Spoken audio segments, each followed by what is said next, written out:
Kekuatan dan kekuasaan itu memang membuat candu. Namanya adalah Wenwu. Ia adalah pria yang terobsesi pada kekuatan dan kekuasaan. Apalagi setelah ia mendapatkan 10 cincin sakti yang ia dapat entah dari mana. Apakah dari tong sampah atau hadiah dari Ciki. Entahlah, tak ada yang tahu. Dengan memakainya, ia langsung punya kekuatan setara dewa ditambah umur yang begitu panjang. Lalu tak terasa, usianya sudah menginjak 1000 tahun. Selama hidupnya itu, ia sudah mendirikan organisasi tersembunyi dan membuat makar di mana-mana.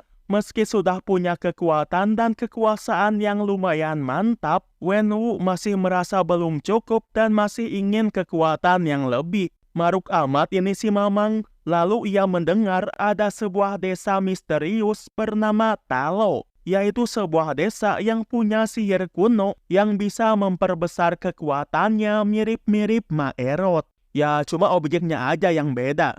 Wenwu ingin pergi ke sana dan mengajak anak buahnya. Karena si Mamang ini orangnya suka memaksa, anak buahnya mah nurut ajalah daripada kena kepret sama itu cincin.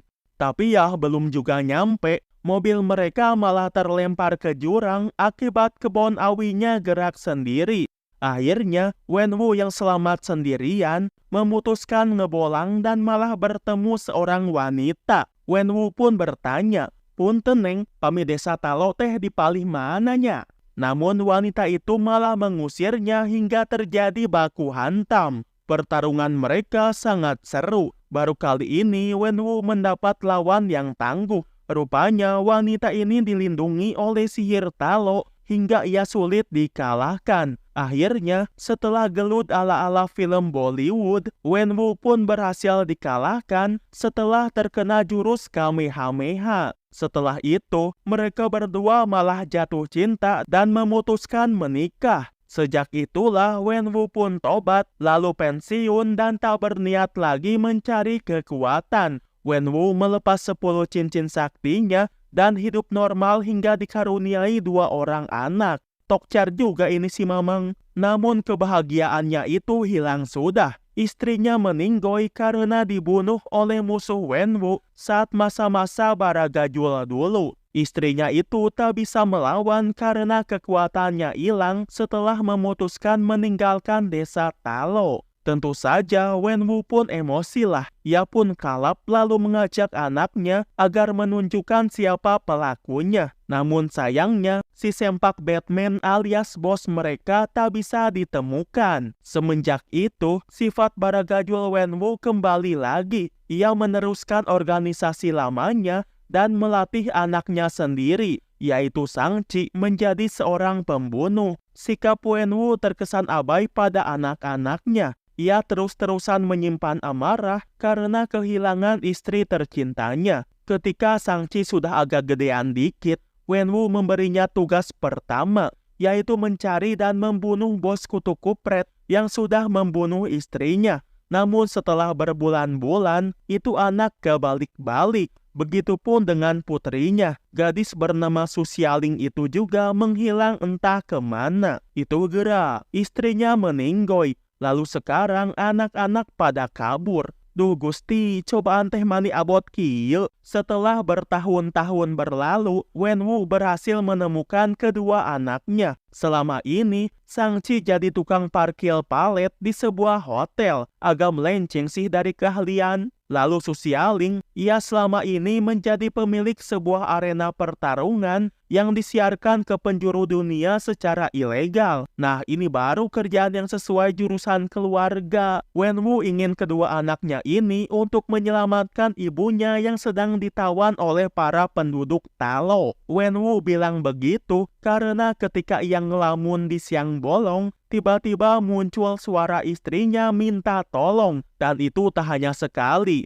Istrinya bilang kalau dirinya masih hidup dan jadi tahanan di Talo. Karena rasa cintanya yang amat dalam, Wenwu berniat menyelamatkannya. Apalagi sekarang ia tahu jalan pintas menuju Talo tanpa perlu takut diseruduk kebun awi. Namun anak-anaknya tak percaya. Ia menganggap kalau bapaknya mah kebanyakan nonton anime. Mana ada orang meninggoy bisa hidup lagi? Dikira bisa Edo Tensei kali ya. Karena sudah culangung, kedua anaknya plus temannya ini lalu dimasukkan ke dalam kurungan. Namun ketika hari mulai mendekati poek, anak-anaknya itu kembali melarikan diri. Tapi gak apa-apalah, toh mereka pasti pulang kalau ibunya udah ada mah.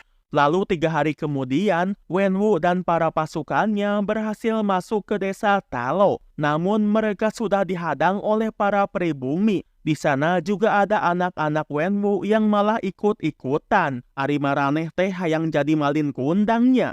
Wenwu lalu menjelaskan kalau ia selalu mendengar suara istrinya. Katanya ia sedang dikurung di desa ini. Namun ucapannya disangkal oleh penduduk desa. Sabodo teuing lah, hajar barudak. Pertarungan tak bisa dihindari. Namun Wenwu memilih nyolonong wae daripada ikutan bukbek. Namun ia sudah dihadang oleh Sangci yang tak ingin ayahnya malah melepas monster. Soalnya penduduk Talo bilang kalau itu kemungkinannya adalah suara monster penghisap jiwa yang sedang dikurung di sini. Tujuannya sih supaya orang-orang yang terkena bisikannya bisa menghancurkan kurungan si monster. Itu anak, udah dibilangin itu ibunya yang manggil, malah kekeh bilangnya monster. Ya udah, terpaksa tenggelamin aja lah. Siapa tahu otaknya jadi jernih kalau kena air. Lalu Wenwu menghampiri sebuah gerbang yang ia yakini sebagai tempat istrinya dikurung. Ia lalu menggunakan kekuatan 10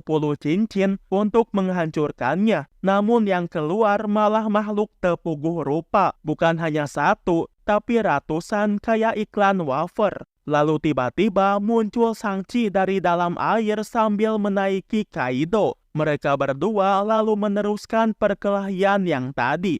Sementara penduduk desa dengan dibantu naga Kaido dan anak buah Wenwu yang sudah insaf, mereka bekerja sama untuk menghadapi para monster penyerap jiwa. Ternyata perkataan penduduk benar. Wenwu hanya dimanfaatkan oleh monster itu supaya bisa lolos. Namun Wenwu cuma bilang, namanya juga ikhtiar. Lalu tiba-tiba muncul monster yang paling besar. Udah pasti itu mah bapaknya lah. Monster itu lalu melilit Wenwu dan menyedot ubun-ubunannya hingga jiwanya hilang. Namun sebelum itu, ia lebih dulu menyerahkan 10 cincin saktinya pada Sangci. Karena Wenwu udah maut, maka Puff-nya pun timid.